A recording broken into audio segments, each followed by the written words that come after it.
Bonjour à tous, Dimitri, cryptoparadise.consulting.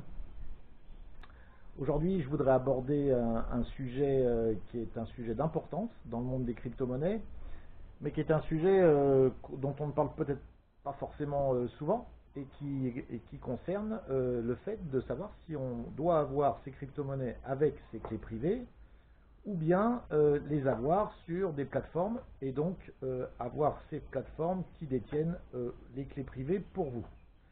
Alors d'abord on va reposer bien le problème. Le problème il est que lorsque le Bitcoin est apparu, ainsi que la plupart des autres crypto-monnaies, une des choses que la crypto-communauté a immédiatement vu comme étant un énorme avantage des crypto-monnaies par rapport aux monnaies traditionnelles, c'est le fait qu'on pouvait totalement se débarrasser du middleman, c'est-à-dire du tiers de confiance. Vous n'aviez plus d'intermédiaire entre vous et vos avoirs, puisque les crypto-monnaies, le Bitcoin notamment, avec l'invention de Satoshi, le Bitcoin, vous pouvez l'avoir directement dans votre wallet avec vos clés privées, vous contrôlez absolument tout. Alors, avec cette responsabilité, le fait de ne plus avoir de tiers de confiance, évidemment, vous avez aussi une énorme responsabilité avec le fait que vous devez donc vous occuper de la sécurité de vos fonds. Alors ça, c'est une problématique qui fait que d'avoir ces cryptos sur des wallets privés, sur des wallets dont vous avez les clés privées, est une opération, si vous voulez, qui de toute façon peut rebuter pas mal de gens.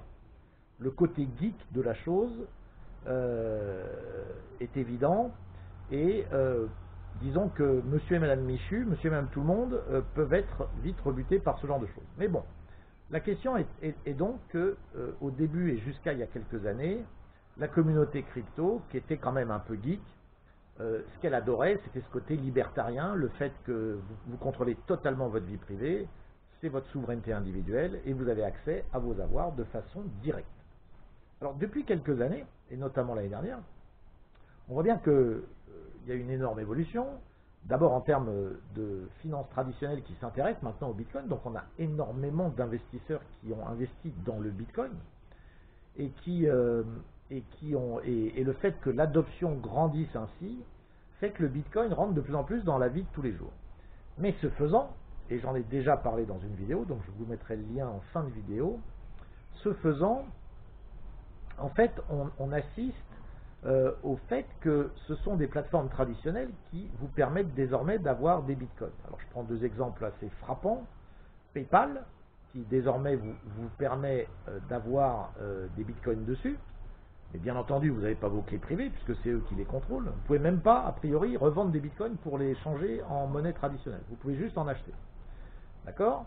Et puis vous avez les banques US qui ont reçu, et ça je crois que c'était il y a un mois et demi à peu près, qui ont donc maintenant l'autorisation, je crois au niveau fédéral, ou en tout cas dans la plupart des États aux États-Unis, de ouvrir un compte en Bitcoin pour leurs clients. Donc ça aussi c'est une avancée majeure en termes d'adoption. Mais vous comprenez bien que avec ça, les clients qui vont... Alors évidemment ça ouvre les Bitcoins et les crypto-monnaies à quasiment tout le monde, mais bien entendu tous ces gens n'auront jamais leurs clés privées. Donc on se retrouve finalement dans la situation qui était la situation précédente, c'est-à-dire celle que vous aviez avec vos banques, la relation que vous aviez avec vos banques, c'est-à-dire que vous avez l'argent à la banque, c'est la banque qui détient votre argent pour vous, ben là d'une certaine façon c'est quelque chose d'assez analogue, même si je ne mets pas du tout dans le même sac les plateformes d'échange, en tout cas toutes, ni certaines plateformes qui vous permettent d'avoir les crypto-monnaies.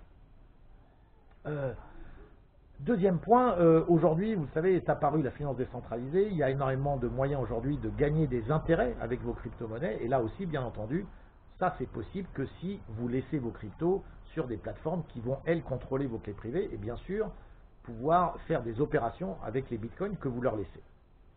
Donc, face à tout ça, je voulais juste soulever ce point-là. On est dans un moment où on se rend bien compte, alors si vous je vais ajouter un autre point, si vous ajoutez à tout ça la régulation, et qui fait que désormais les plateformes ont obligation, et vont avoir obligation, je crois que la loi soit elle est votée, soit elle est en cours de vote aux États-Unis, les plateformes vont avoir obligation de demander des KYC, c'est-à-dire de savoir à qui appartiennent les crypto-monnaies qui sont envoyées sur ces plateformes, si elles viennent de wallets dont les dont les détenteurs détiennent les clés privées.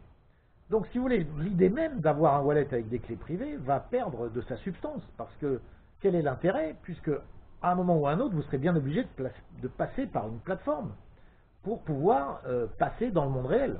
Le monde réel fonctionnant, lui, toujours avec les monnaies étatiques, et ça, c'est quand même pas demain que ça va changer.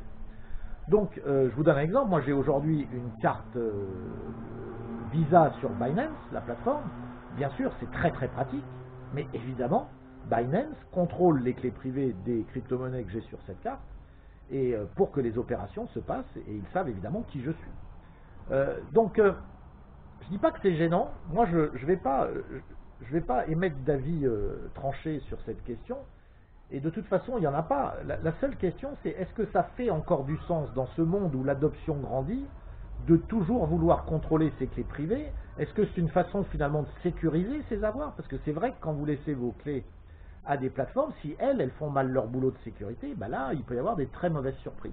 Et bien sûr, avec les plateformes, vous n'avez pas les mêmes garanties que vous pouvez avoir avec les banques. Puisque les banques, même si ces garanties, vous savez qu'elles ne valent pas tripette, mais bon, les banques ont quand même des garanties par les États dans lesquels sont situées ces banques. Donc, voilà le sujet que je voulais aborder avec vous. Donc, la question reste ouverte. On a une communauté de crypto-monnaies ou de détenteurs de crypto-monnaies qui, il y a encore quelques années, étaient très très aficionados de ce côté vie privée.